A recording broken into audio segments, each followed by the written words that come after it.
Oye, ¿alguna vez has intentado olvidar algo doloroso y descubrir que años después sigue afectando tus decisiones, tus relaciones o incluso la forma en que reaccionas ante ciertas situaciones? Muchas personas creen que si no hablan de un trauma, este desaparece, pero la realidad es que aquello que no se procesa suele regresar de maneras que no siempre reconocemos. Hola, ¿qué tal? Soy Samantha, tu psicoterapeuta, y en el video de hoy quiero que platiquemos sobre los fantasmas del trauma. No me refiero a los fantasmas como los que vemos en las películas de terror, me refiero a esos recuerdos, experiencias dolorosas o heridas emocionales que permanecen dentro de nosotros y que muchas veces siguen influyendo en nuestra vida mucho tiempo después de que ocurrieron. Hace poco vi una película que me hizo reflexionar sobre este tema y me pregunté, ¿qué pasa cuando una persona no enfrenta aquello que le dolió? ¿El miedo desaparece? ¿El trauma se borra con el tiempo? ¿O sigue ahí buscando formas de manifestarse? No todas las personas traumatizadas parecen traumatizadas. Algunas parecen fuertes, otras parecen enojadas, algunas parecen frías y distantes, y otras viven como si nada hubiera pasado. Muchas veces el sufrimiento emocional se esconde detrás de conductas que parecen no tener relación con la experiencia original.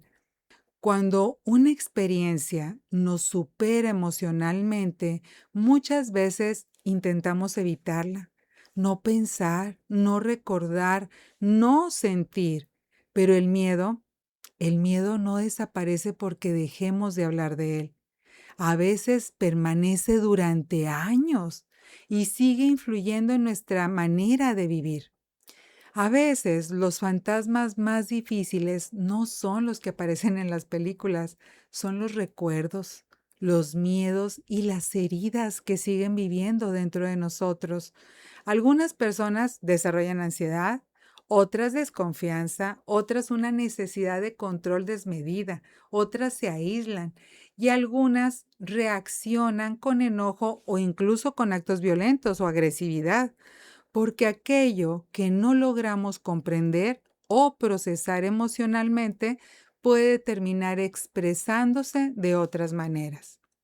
Obvio que no todas las personas responden igual al trauma. Algunas desarrollan una gran capacidad de resiliencia, otros quedan atrapadas durante años en el miedo. Y algo muy importante es entender que no es lo mismo un trauma en la infancia que en la adolescencia, en la adultez o en la vejez. Cada etapa de la vida tiene sus propios recursos psicológicos, sus diferentes cosas con que lidiar, ciertas cosas que se pierden, algunas fortalezas y obvio desafíos distintos. Por eso no existe una sola forma de vivir un trauma ni una sola forma de recuperarse. ¿Qué podemos hacer entonces? Aquí quiero hacer una aclaración que es importante. No existe una sola estrategia para todos los traumas. ¿Por qué? Porque no sabemos cuál fue la experiencia que vivió la persona, qué estaba lidiando, en qué momento de su vida se encontraba, cuáles fueron sus recursos emocionales o qué persona o qué situación fue el causante de ese trauma. No sabemos si ese miedo se expresa como ansiedad, como enojo, como aislamiento, como necesidad de control o como una dificultad para confiar en los demás.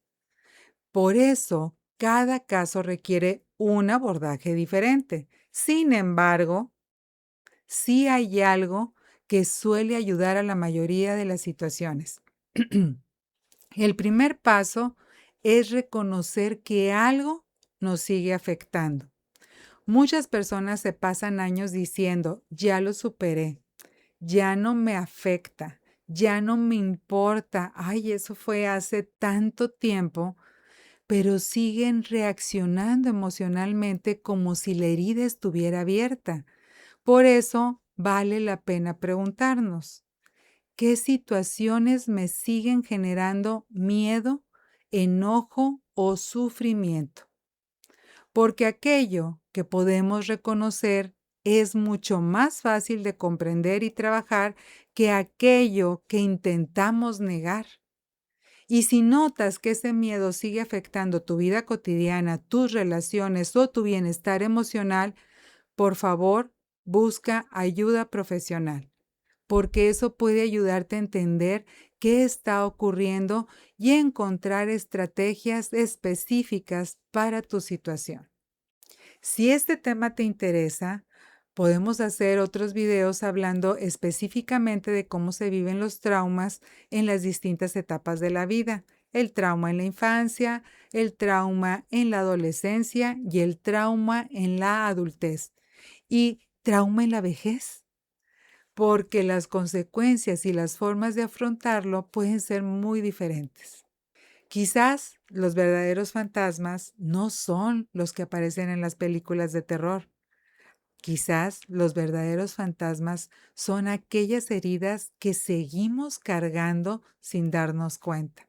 Y la buena noticia es que cuando una persona se atreve a mirar su historia, comprenderla y trabajarla, esos fantasmas comienzan a perder fuerza.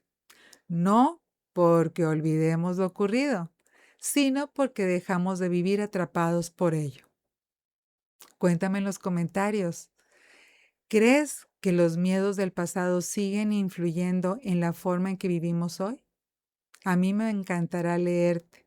Y si este video te gustó, pues por favor suscríbete a Salud Mental con Samantha. Nos vemos en el próximo video. Hasta pronto. Bye bye.